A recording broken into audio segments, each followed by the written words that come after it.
অন্তর্বর্তীকালীন সরকারের নির্দেশনার অপেক্ষায় আছেন বিসিবির পরিচালকরা।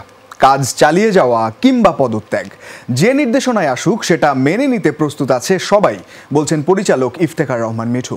নারী টি-20 বিশ্বকাপ নিয়ে অনিশ্চয়তা বাড়লেও এখনও হাল ছাড়েনি বিসিবি, বলছেন এই পরিচালক।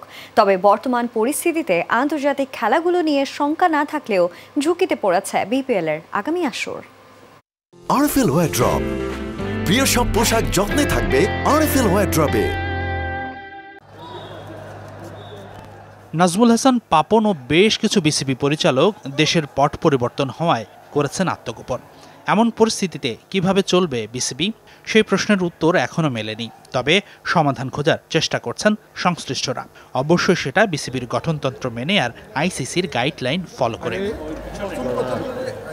গত রোববার বিসিবির যে 7 পরিচালক দেখা করেছিলেন তত্ত্বাবধায়ক সরকারের যুব ও ক্রীড়া উপদেষ্টা আসিফ মাহমুদ সজীব ভুইয়ার সাথে, তাদের মধ্যে ছিলেন পরিচালক ইফতেখার রহমান মিঠুও। ভবিষ্যতে কি হবে সেই নির্দেশনার অপেক্ষায় আছেন তারা, জানিয়েছেন আম্পায়ার্স কমিটির এই চেয়ারম্যান। তবে বিসিবি পুনর্গঠনের পুরো প্রক্রিয়ায় নিয়মের মধ্যেই করতে চান সংশ্লিষ্টরা। সরকারের নির্দেশনা এলে পদত্যাগ করতেও প্রস্তুত আছেন সবাই, বলছেন মিঠু। সরকার যেটা চায় সেটার বাইরে যাওয়ার কোনো ইয়ে না। ওনারা যদি চায় যে এই বোর্ড নিয়েই কাজ করবেন, তো দ্যাটস ফাইন। যদি ওনারা বলে আমাদের রিজাইন করতে, আমরা প্রস্তুত আছি, সব ডিরেক্টররাই। এখন এটা হচ্ছে যে আমাদের কনস্টিটিউশন অ্যান্ড আইসিসির রেগুলেশন নিয়ে আমাদের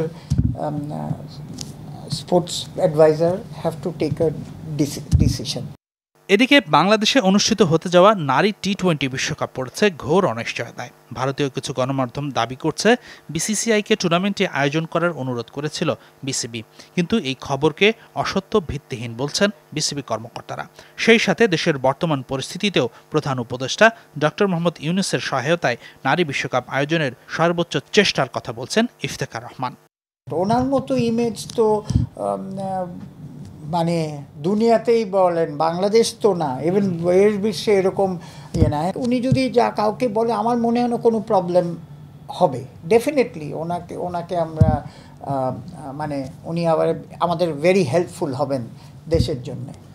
দেশের পুরুষ নারী এ দল, এইচপি, অনূর্ধ্ব 19 সব দলেরই কার্যক্রম চলবে পূর্ব নির্ধারিত সূচি অনুযায়ী। তবে বিসিবির নিজস্ব কাজগুলোতে এসেছে স্থবিরতা। বিশেষ করে বড় ঝুঁকিতে পড়েছে বিপিএল এর আগামী আসর। বিপিএল গভর্নিং কাউন্সিলের সবাই পর্দার আড়ালে। সেই সাথে বিপিএল এর 7 ফ্র্যাঞ্চাইজির মধ্যে দেশের বর্তমান পরিস্থিতিতে দল পরিচালনা করতে পারবে কটি প্রতিষ্ঠান, সেটি নিয়েও আছে বড় শঙ্কা। ডেফিনেটলি চ্যালেঞ্জের মুখে আছে। আমরা ক্রিকেট বোর্ড কেমন করে ফাংশন করব, এই দিক নির্দেশনাটা ওনার থেকে পেলেই এই যে এইসব কাজ যেগুলি পিছিয়ে আছে বা কোনটা ক্যান্সেল করতে হবে, কোনটা করব, এইগুলি ডিসিশন আমরা নিতে পারবো।